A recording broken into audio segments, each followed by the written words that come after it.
श्री महाकालेश्वर ज्योतिर्लिंग मध्य प्रदेश की धार्मिक राजधानी कही जाने वाली उज्जैन नगरी में स्थित है।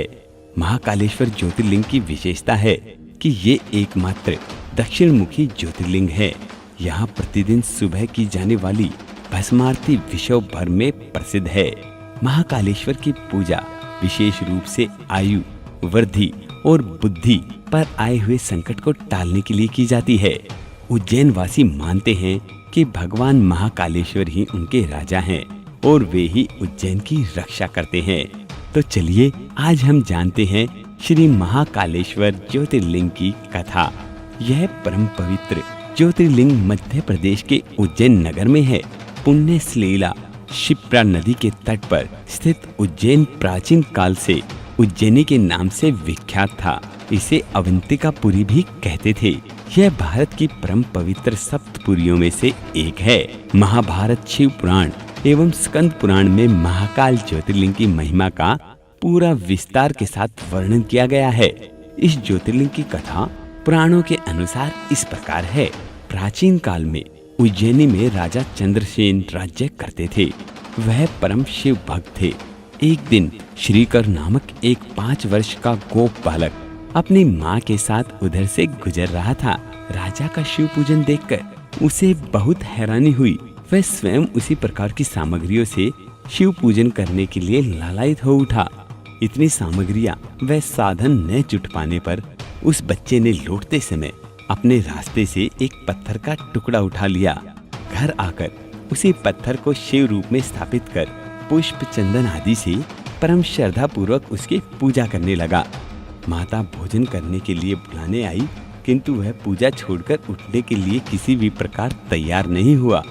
अंत में माता ने झल्लाकर पत्थर का वह टुकड़ा उठाकर दूर फेंक दिया।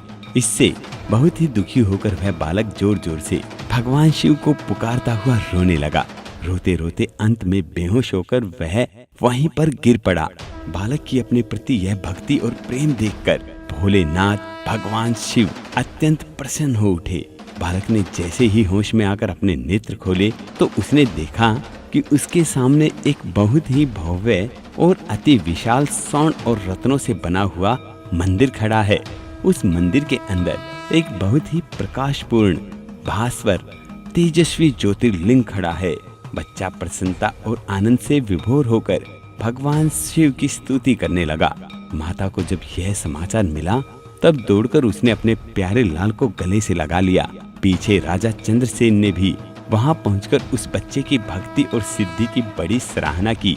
धीरे धीरे वहां बड़ी भीड़ जुट गई। इतने में उस स्थान पर हनुमान जी प्रकट हो गए।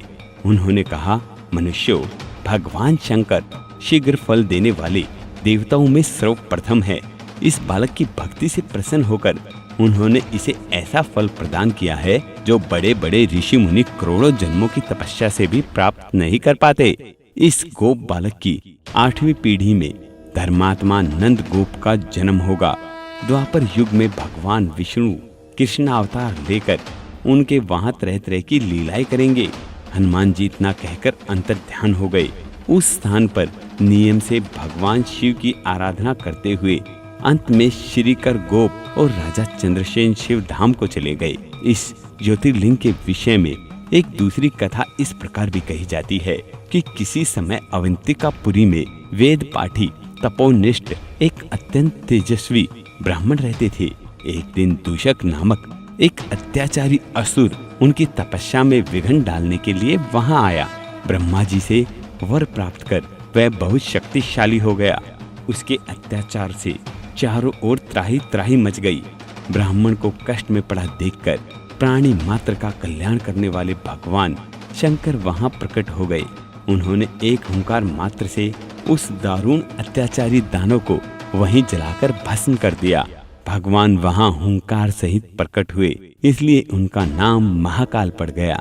इसलिए परम पवित्र ज्योतिर्लिंग को महाकाल के नाम से जाना जाता है।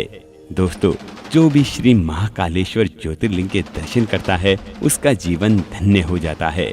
आज भी यहाँ पर लाखों करोड़ों की भीड़ आती है और अपनी मनोकामनाएं पूर्ण करके जाती है। तो सभी बोलिए, श्री महाकालेश्वर धाम की जय हो। बम बम भोले, हर हर महादेव। अभी प्यार से कमेंट में लिखें।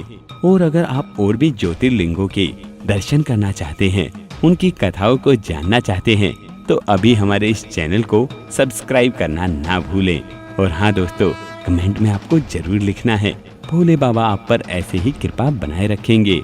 हर हर महादेव, बम बम भोले।